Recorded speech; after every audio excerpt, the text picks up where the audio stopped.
looking at this from a carbon perspective, I picked up some data that the Carbon Leadership Forum out of University of Washington in Seattle had done some research on the actual carbon footprint of various buildings and build-outs.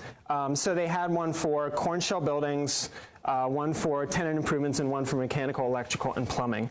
And so when you look at like what they thought was the picture of what came out of what the carbon footprint of a building was, you're like, okay, that's corn shell, right? That's where all the carbon is. That's the steel, that's the concrete, that's the aluminum. But over time, when you start to see how these renovations start to happen, every 10 or 15 years, you're getting this whole slug of materials that's leaving and new materials coming in. And so at the end of the building's lifetime, you've actually amassed a huge amount of carbon just in your interior fit-outs.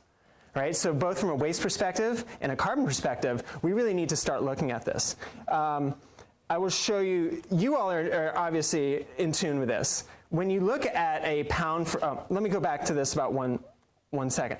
What's cool about this is how they looked at kind of the whole build out and not look at per unit analysis. Because per unit analysis can be misleading in terms of not knowing how much of any given product is used.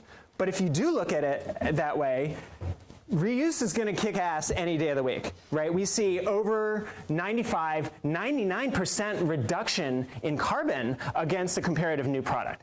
You all probably know this, but when you look at the stark numbers, it's really significant.